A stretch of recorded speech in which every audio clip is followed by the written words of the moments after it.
데일 카네기. 인간관계론. 사람의 마음을 움직이는 핵심 원리. 카네기의 인간관계 원리들은 어떻게 다른 사람을 이해하고 어떻게 다른 사람과 잘 지낼 수 있는지에 주안점을 둔다. 그리고 더 나아가 어떻게 다른 사람의 마음을 움직이고 나의 생각에 동의하게 만들 수 있는지, 사람을 다루는 능력으로 어떻게 인생의 성공에 닿을 수 있는지에 대한 명확한 답을 제시하고 있다. 일부 인간관계의 3가지 기본 원칙. 챕터 1. 비난은 언제나 자기 자신에게 되돌아온다. 사실 비판이란 피곤한 일이다. 왜냐하면 비판은 인간을 방어적 입장에서 자신을 정당화하도록 안간힘을 쓰게 하기 때문이다. 또한 한 소중한 자존심에 상처를 입히고 그로 인해 원한을 불러일으키기 때문에 매우 위험하다. 비판은 사람들의 사기를 저하시킬 뿐만 아니라 현 상황을 개선시킬 수도 없다. 긍정적인 변화를 낳는 것이 아니라 의도하지 않은 원한을 사게 된다. 인간이란 그런 것이다. 나쁜 짓을 하더라도 자신은 제외한 다른 모든 사람을 비난하는 경향이 있다. 우리 모두 마찬가지이다. 집비둘기가 언제나 자기 집으로 돌아오는 것처럼 비난은 자기에게로 다시 돌아온다. 내가 누군가를 바로 잡아주려고 하거나 비난하려고 한다면 그는 자신을 정당화하고 오히려 나를 비난하려고 할 것이다. 당신은 남의 결점을 보면 보완하고 개선해주고 싶다고 생각하는가? 취지는 참으로 좋은 일이다. 그러나 자기 자신에게는 왜 그렇게 하지 않는가? 순수한 자기 본의적인 관점에서 볼 때 자신의 결점을 파악하고 개선하는 일이 남을 개선하는 일보다 훨씬 이득이 많고 위험도 적다. 남에게 원망을 들어도 아무렇지 않다면 남을 신랄하게 비판하라. 그 비판의 강도가 세면 셀수록 효과는 더 커진다. 사람은 감정의 동물이고 편견에 가득 차 있으며 자존심과 허영심에 의해 행동한다. 사람을 비난하기 전에 그들을 이해하겠다는 생각을 가져보자. 그것은 비판보다 훨씬 유익하고 흥미있는 일이다. 그것은 또한 관용과 동정과 우정을 길러준다. 우리는 누구나 잘못을 저지르기 쉽다. 9가지의 잘못을 찾아 꾸짖는 것보다는 단 1가지의 잘한 일을 발견해서 칭찬해주는 것이 그 사람을 올바르게 인도하는 데 큰 힘이 된다. 챕터 2. 칭찬은 백전백승을 부른다. 누군가에게 어떠한 일을 하게 하기 위해선 단 1가지 방법밖에 없다. 그것은 그 일을 스스로 원하도록 하는 방법이다. 이외에는 달리 방법이 없다는 것을 명심해라. 상대를 움직이게 하려면 그가 원하는 바를 안겨주는 것이 가장 좋은 방법이다. 당신이 바라고 원하는 것은 무엇인가? 사람들의 가능성을 최고로 끌어올릴 수 있는 것은 격려와 칭찬이다. 누군가에게 질책을 당하는 것만큼 인간의 향상심을 해치는 것은 없습니다. 나는 결코 누구도 비판하지 않습니다. 대신 사람들에게 일에 대한 동기부여를 주기 위해 가능한 칭찬을 하도록 노력하고 결점을 들춰내는 것을 절대 금기시합니다. 상대가 한 일이 마음에 들면 아낌없이 칭찬합니다. 이것이 슈왑의 행동 철학이었다. 보통 사람들은 어떻게 하는가? 정확히 그 반대로 한다. 대인관계에 있어서 우리 주변의 모든 사람이 칭찬을 갈망하고 있다는 사실을 잊어서는 안 된다. 그것은 모든 인간이 바라는 본능적인 요구인 것이다. 일상 속에서 조금이라도 우호적인 감사의 자취를 남기도록 하자. 그러면 그 작은 우호의 자취가 따뜻한 불빛이 되어 길을 비춰줄 것이다. 챕터 3. 상대방의 입장에서 생각하고 마음을 써라. 우리는 언제나 자신이 원하는 것에 대해서만 얘기한다. 물론 사람은 자신이 원하는 것에 관심을 갖고 그 관심은 영원할 것이다. 그러나 타인은 당신의 관심 따위엔 아무런 흥미도 없다. 다른 사람들 또한 당신이 그러하듯 자신의 것에만 관심을 갖고 있다. 따라서 사람을 움직일 수 있는 방법은 그들이 원하는 것에 대해서 얘기하고 원하는 바를 손에 넣는 비법을 알려주는 것이다. 스코틀랜드의 가난한 노동자였던 앤드루 카네기는 사람을 움직이는 유일한 방법은 그들이 원하는 것에 대해 이야기하는 것이라는 사실을 이미 인생 초기에 깨달았다. 성공의 유일한 비결은 다른 사람의 생각을 이해하고 그의 입장에서 사물을 바라볼 줄 아는 능력이다. 헨리 포드가 말한 훌륭한 인간관계의 비결이다. 참으로 옳은 말임에도 불구하고 열의 9은 이 말을 무시해버리고 만다. 윌리엄 윈턴은 자기 표현 욕구는 인간의 중요한 욕망 중 하나라고 말했다. 이러한 심리를 실제 인간관계나 비즈니스에 적용해보자 분명 좋은 결과가 있을 것이다. 특히 비즈니스에서는 나에게 멋진 아이디어가 떠오를 때 상대에게 내 생각이라는 것을 강조하지 말고 오히려 상대가 그 아이디어를 생각한 것처럼 여기게 하라. 그러면 그는 그것을 좋아하게 되고 그것을 실행하게 될 것이다. 2부 마음을 여는 6가지 대화의 기술. 챕터 1. 진심은 어떤 마음의 문이라도 열 수 있다. 사람들은 당신이나 내게는 아무런 관심이 없다. 오로지 자기 자신에게만 관심을 가질 뿐이다. 뉴욕의 전화국에서 통화 중 사람들이 가장 많이 쓰는 단어에 대해 조사한 바로는 1인칭 대명사인 나는 또는 내가라는 말이 1위라고 한다. 그만큼 사람들은 스스로에게 지대한 관심이 있는 것이다. 예수가 태어나기 100년 전에 이미 로마의 저명한 시인 푸블리우스 시러가 이렇게 말했다. 우리는 우리에게 관심을 갖는 사람에게 관심을 갖는다. 관심의 표현은 진지해야 한다. 관심을 가진 사람뿐이 아니라 관심을 바라는 이들에게도 도움이 되어야 한다. 즉, 양자 모두에게 이익이 되어야 한다. 챕터 2. 마음에서부터 미소 지어라. 여기서 말하는 미소는 위선적인 미소가 아니다. 그런 미소에 속을 사람은 없다. 형식적인 미소는 금방 티가 나서 받아들여지지 않는다. 나는 진실한 미소와 마음을 녹여주는 미소, 진심에서 우러나오는 미소, 다시 말해서 매우 값진 미소에 대해 이야기하는 것이다. 당신의 미소는 호의를 전달하는 전령이다. 미소는 삶을 빛나게 해준다.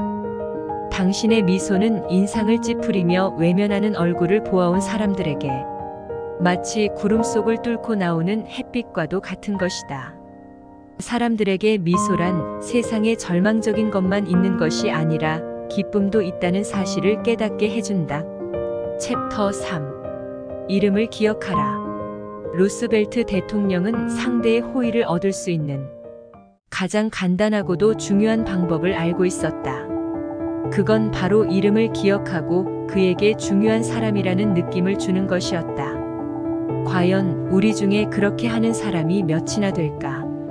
우리는 새로운 사람을 만나고도 그 사람의 이름조차 기억하지 못하는 경우가 허다하다. 이름을 잊는다는 것은 곧 그 사람 자체를 잊는다는 것을 의미한다. 이름을 기억하는 능력은 비즈니스나 사회적인 관계에서도 중요하다. 챕터 4. 좋은 대화 상대는 항상 좋은 경청자다. 하버드 대학 전 총장인 찰스 W. 엘리어트는 말했다. 성공적인 비즈니스의 비결 따위는 존재하지 않는다. 상대방의 이야기에 집중하는 것이 가장 중요하다. 어떠한 찬사도 이만한 효과가 없다. 상습적으로 불평을 늘어놓는 사람도 거칠고 과격한 사람도 인내심 있고 동정적인 태도를 지닌 경청자 앞에서는 유순해지고 성질을 부리지 않는다. 경청자는 불평꾼이 마치 독사처럼 몸을 꼿꼿이 세우고 독을 뿜어내는 동안 조용히 침묵을 지킨다. 만일 당신이 사람들로 하여금 당신을 피하게 하고 등 뒤에서 경멸하게 만들 방법을 알고 싶다면 여기에 그 방법이 있다. 상대의 말을 절대 오래 듣지 말라. 쉴 새 없이 자기 자신의 일에 대해서만 떠들어라. 상대가 얘기하는 동안에도 자기 생각이 떠오르면 상대의 말이 끝나기를 기다릴 필요 없다. 말을 하건 말건 중단시키고 자기 말을 하라. 챕터 5. 상대방이 좋아하는 이야기를 하라. 상대의 관심사를 화제로 삼는 것은 쌍방 모두에게 이익을 준다. 구직정보 분야의 개척자지 허지근은 상대의 관심사에 대해 알아가려는 태도는 곧 자신의 인생을 다채롭게 해준다고 했다. 이 점을 기억하라. 챕터 6. 진심 어린 말 한마디의 힘. 우리가 남에게 대가를 바라지 않고 단지 조그만 행복을 나누기 위한 칭찬을 주고받을 수 없다면, 만일 우리의 영혼이 쉬어 빠진 사과 한쪽보다도 크지 못하다면 우리는 당연히 불행해야 마땅할 것이다. 인간의 행동에는 대단히 중요한 두 가지 법칙이 있다. 이 법칙을 따르면 인간관계에 관한 모든 문제를 피할 수 있다. 항상 다른 사람으로 하여금 자신이 중요하다는 느낌이 들도록 하라. 사람은 주위 사람들로부터 칭찬받기를 원하며 자신의 가치를 인정받고 싶어 한다.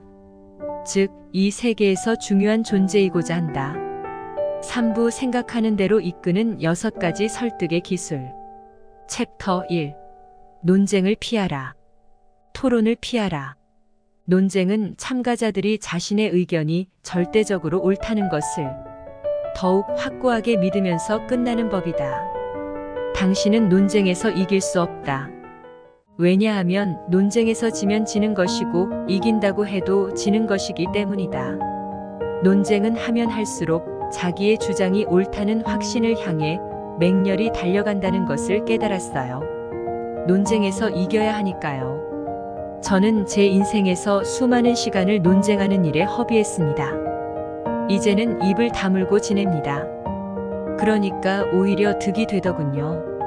당신이 사람들에게 부득부득 상처까지 주며 승리했다고 치자. 그것은 공허한 승리일 뿐이다. 왜냐하면 당신은 결코 상대방으로부터 호의를 얻어내지 못할 것이기 때문이다. 자, 스스로 생각해보라. 지적이고 이론적인 승리를 원하는가?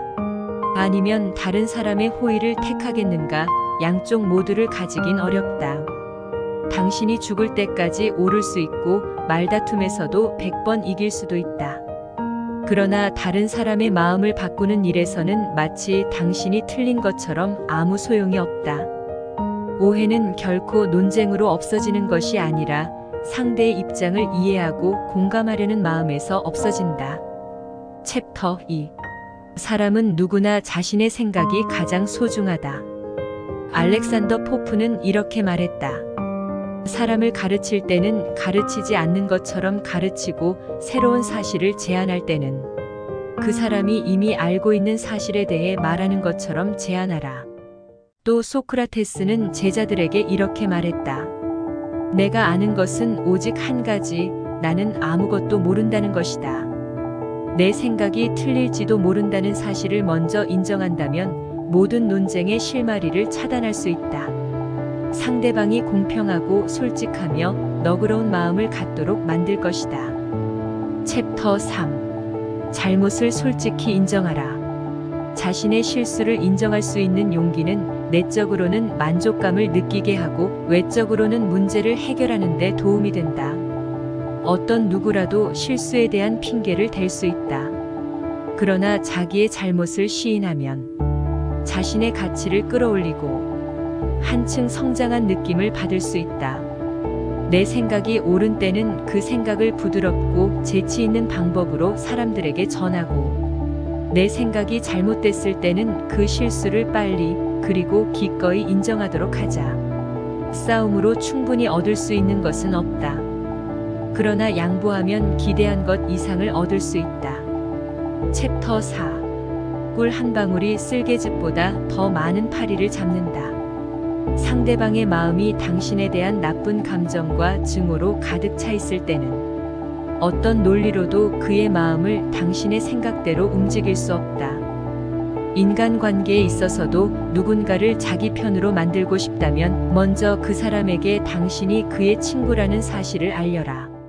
이것이야말로 사람의 마음을 사로잡는 한 방울의 꿀이며 상대의 이성에 호소하는 최선의 방법이다. 챕터 5. 소크라테스의 비결을 활용하라. 상대방과 대화할 때 그와 다른 의견을 갖고 있는 문제에 대해선 먼저 논의하지 말라. 동의하는 것에 대해서 먼저 말을 시작하고 계속 그것을 강조하라. 나와 상대방은 같은 목표를 향해 가고 있으며 단지 다른 점이 있다면 그것은 목적이 아니라 방법이라는 점을 강조하라. 이를테면 소크라테스는 자기와 의견을 달리하는 사람들이 동의하지 않을 수 없는 질문을 했다. 그리고 한 가지씩 상대방의 동의를 구해 나갔다. 상대방이 몇 분 전만 해도 기를 쓰고 반대했던 어떤 결론을 상대방이 미처 깨닫기도 전에 스스로 수용할 때까지 계속 질문했다. 그러므로 상대방의 질문을 지적하고 싶을 때는 소크라테스의 방법처럼 내 반응을 이끌어낼 수 있는 질문을 하도록 하자. 챕터 6. 당신이 아닌 상대방이 이야기하게 하라. 상대방을 설득하다면서 자기 말만 해대는 사람이 많다. 누군가를 설득하고 싶다면 그로 하여금 이야기를 하게 만들어라. 사람들은 상대방의 자랑에 귀 기울이기보다는 자신이 해낸 일을 말하고 싶어 하는 법이다. 프랑스의 철학자 라로슈푸코는 이렇게 말했다. 당신이 적을 원한다면 친구를 능가하라. 그러나 친구를 원한다면 그가 당신을 능가할 수 있도록 해줘라. 친구가 나를 능가할 때 그는 자기 중요감을 느끼지만 내가 그를 능가하면 그는 열등감과 질투심에 빠질지도 모른다. 4부 어떻게 마음을 움직일 것인가? 챕터 1. 내 생각이 아니라 그의 생각인 것처럼 하라. 명령을 받고 있다는 느낌을 좋아하는 사람은 별로 없다. 우리는 자신의 뜻에 따라 물건을 사거나 자기 생각에 따라 행동하는 것을 좋아한다. 자신의 희망, 욕구, 생각에 대한 질문을 좋아한다. 누군가에게 어떤 아이디어를 전달할 수 있는 최상의 길은 그 사람의 마음속 그 아이디어를 자연스럽게 심어주는 것, 즉 스스로 생각하도록 해야 한다는 것입니다. 챕터 2. 비난의 자리에 이해를 둬라. 상대방의 생각이 전부 틀릴 수 있다는 점을 기억하라. 하지만 상대방은 그렇게 생각하지 않는다는 것 또한 기억하라. 그러니 그들을 비난하지 말고 이해하려고 노력하라. 끈기 있고 현명한 사람들만이 그런 노력을 한다. 자신의 문제를 대할 때 갖는 강렬한 관심도와 타인에게 갖는 하찮은 관심도를 서로 비교해 보십시오. 그리고 이 세상 모든 사람이 당신과 같은 생각을 한다는 것을 깨닫기 바랍니다. 그러면 당신도 링컨과 루스벨트처럼 대인관계에서 튼튼한 기반을 다지게 될 것입니다.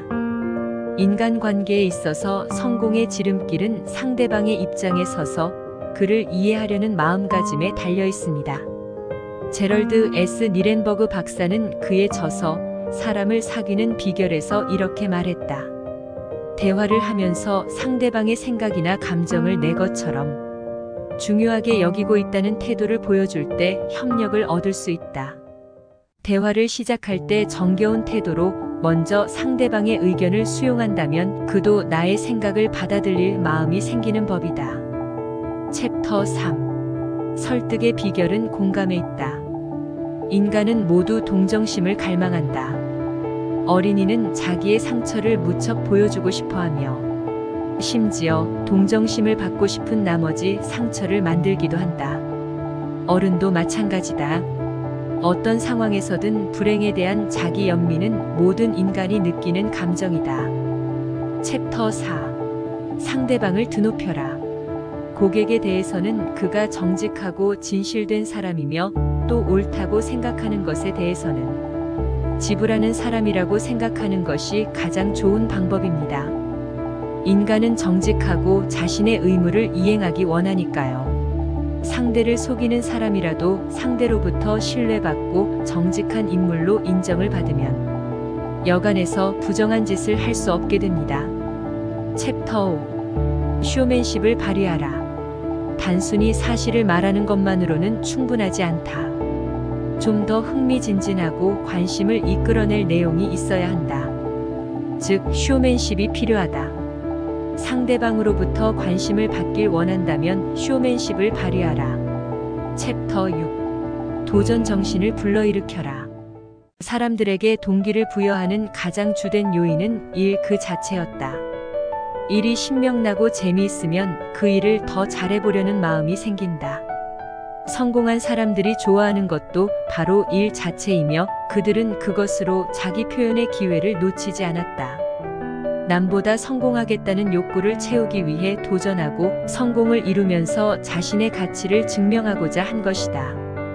5부 어느 곳에서나 환영받는 사람이 되는 방법. 챕터 1. 칭찬은 가장 좋은 시작이다. 칭찬으로 일을 시작하는 것은 마취를 한 후 일을 시작하는 치과 의사와 같다. 환자는 이를 뽑히지만 마취제가 아픔을 억제해주는 것이다. 그러한 방법으로 사람을 다루어야 한다. 챕터 2. 미움을 사지 않으려면 넌지시 전하라. 세 글자로 된 단어를 어떻게 쓰느냐에 따라 사람의 기분이 달라진다. 비난을 받지 않고서도 상대방의 기분을 편하게 만들 수도, 그와 반대로 만들 수도 있다. 많은 사람이 비난을 하기 위해 처음에는 솔직한 칭찬을 한다. 그리고 그러나란 단어와 함께 비난하는 말로 끝을 맺는다. 이럴 때는 그러나를 그리고로 바꾸어 말한다면 문제가 쉽게 해결될 수 있다. 사람의 실수를 바로잡는 데 진정으로 효과적인 방법은 잘못을 간접적으로 알게 하는 데 있다. 챕터 3. 자신의 실수를 먼저 이야기하라. 야단을 치는 족이 먼저 자기 또한 완벽한 사람이 아니라는 것을 인정하면서 상대방의 실수를 지적해주면 듣는 것이 거북하지 않을 것이다. 챕터 4. 아무도 명령받기를 좋아하지 않는다. 그는 언제나 사람들에게 스스로 일할 기회를 줬다. 결코 직원들에게 일을 하라고 시킨 적이 없었고 스스로 실수를 통해 배우도록 했다. 이러한 방법은 사람들로 하여금 잘못을 쉽게 바로 잡을 수 있도록 해준다. 질문은 명령을 보다 부드럽게 만들어준다. 또 창의력을 자극하기도 한다. 사람들은 명령을 내리는 결정에 자신들이 참여하면 그 명령을 쉽게 받아들이는 경향이 있다. 챕터 5. 상대방의 체면을 세워줘라. 우리는 상대방의 자존심, 상처 따윈 아랑곳하지 않는다. 감정을 짓밟고 자기 주장만 내세우며 남들 앞에서 함부로 윽박지르고 비난한다. 이와는 반대로 사려 깊은 한두 마디의 말 또는 상대방의 태도에 대한 진실된 이해는 상황을 크게 바꾸어 놓을 것이다. 설령 내가 옳고 상대방이 분명 잘못했다 하더라도 그 사람의 체면을 손상시키면 무슨 소용이 있단 말인가. 챕터 6. 평범한 칭찬도 그 위력이 특별하다. 칭찬은 인간의 정신에 비치는 따뜻한 햇살과 같아서 우리는 칭찬 없이는 자랄 수도 꽃을 피울 수도 없다. 하지만 대다수는 걸핏하면 상대에게 비난을 퍼붓고 주위 사람들에게 칭찬이라는 따뜻한 햇살을 주는 것에 인색하다. 당신은 습관적으로 사용하지 못하고 있는 여러 가지 능력을 지녔다. 이는 누군가의 칭찬 한마디를 계기로 꽃 피울 수 있다. 마찬가지로 당신의 칭찬 한마디에 누군가의 능력이 꽃 피울 수 있는 것이다. 능력은 비난 속에서는 시들지만 격려 가운데서는 찬란히 꽃을 피우는 법이다. 챕터 7. 그에게도 좋은 이름을 지어줘라. 섹스피어는 말했다. 만일 그대가 장점이 없다면 장점을 가진 것처럼 생각하라. 상대방이 무언가를 해냈으면 한다면 이미 그 무언가가 장점인 것처럼 생각하고 자주 말하라. 그에게 좋은 평판을 생각하게 해줘라. 그러면 그는 당신을 실망시키지 않으려고 온갖 노력을 기울일 것이다. 이런 속담이 있다. 개에게 나쁜 이름을 지어주느니 차라리 목을 매달아버리는 편이 낫다. 챕터 8. 할 수 있다고 말해주면 믿게 된다. 당신의 배우자나 자녀, 직원에게 무능하다거나 재능이 없다거나 하는 일이 모두 잘못됐다고 말해보라. 그것은 잘해보려는 마음의 싹을 모조리 잘라버리는 어리석은 짓이다. 그 반대 방법을 사용해보라. 격려를 아끼지 말고 잘 해낼 수 있다는 말을 해주고 능력을 믿고 있다는 것을 알려줘라. 그리하면 그 사람은 의욕을 갖고 성공할 때까지 꾸준히 그 일을 해나갈 것이다. 챕터 9. 즐거운 마음으로 협력하게 만들어라. 책임자가 그의 노고를 인정하고 일한 것에 대해 칭찬을 건넨다면 그는 앞으로 일에 더욱 협조적일 것이다. 많은 사람의 경험에 비추어 봤을 때 이러한 방법을 사용하지 않는 것보다 사용하는 편이 상대방의 태도를 바꾸는 데 도움이 된다. 지금까지 데일 카네기 인간관계론 머니레인의 도서 가이드였습니다. 시청해 주셔서 감사합니다.